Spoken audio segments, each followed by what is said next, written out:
Hi, thank you for inviting me to share a little bit about my experience. My name is Amy McCae, and I help people reduce stress and anxiety. And I do that so that they can have more clarity, confidence, and peace of mind. And then also, you get to live a healthier and happier life that way. So actually started my business after I had spent the majority of my 20s very, very, very sick. Really sick. I had 9 different neurologists, and I was even suicidal. So I didn't feel good. I wasn't happy. And I was pretty miserable. So I did eventually find healing. And through that experience, I decided I wanted to share and be able to help other people. So now I get to do that, which is freaking pretty amazing.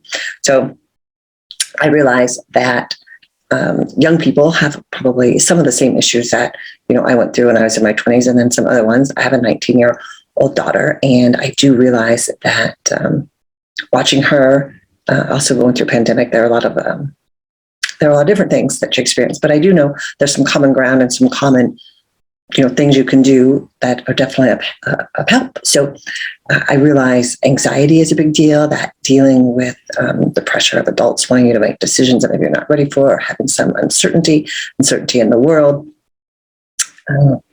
The pressure to fit in and where you fit in and all of those things. Some of those things haven't changed. They might look a little bit different and technology is different, but nonetheless, some of those things are similar, but also there's some basic skill sets that if I give you a few of these things, they're going to change your life if you use them. So number one, develop self-awareness. Understand who you are, like at a core level. So do you know your strengths, your weaknesses, your beliefs, your values? What do you stand for?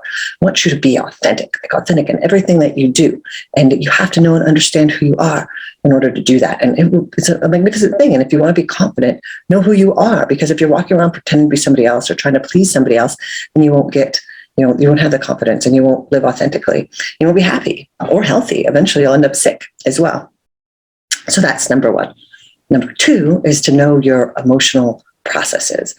This might be this is definitely at the top of the list. And this, unfortunately, in my generation, we didn't learn anything about that. But now I teach this. This is a highlight of what I do. You must know what you're feeling, understand your emotional processes, and be able to work through them instead of resisting them. What you resist persists. So you don't want to sit around resisting it. You don't want to avoid it. That's how you end up with addiction issues. And if you don't express yourself or express your feelings, then your friends and your relationships, all of these things are going to suffer, and even your professional relationships, because you have to understand, hey, I get upset when this happens, or I'm really happy when this happens.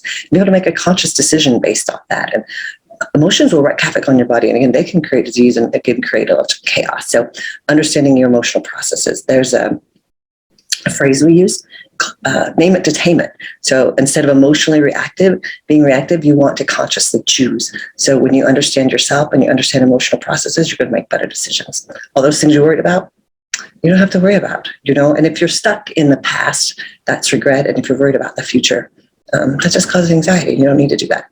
So number 3, I would say, would be to ask yourself what problem I could solve. So if you understand what moves you and you understand who you are and you understand what skill sets you have that you bring to this world, none of that is on accident.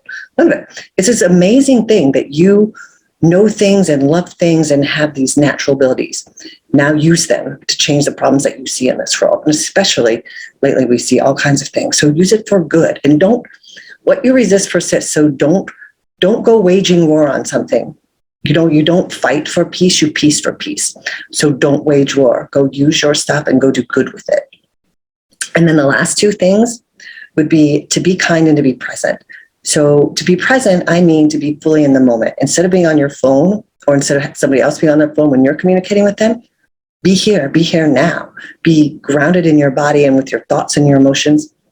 Think about when you walk outside, is it better, to the sun, or if you're eating a piece of, your favorite food or whatever it is, isn't it better to just be fully engaged with it, be fully with that person, be fully in that, moment?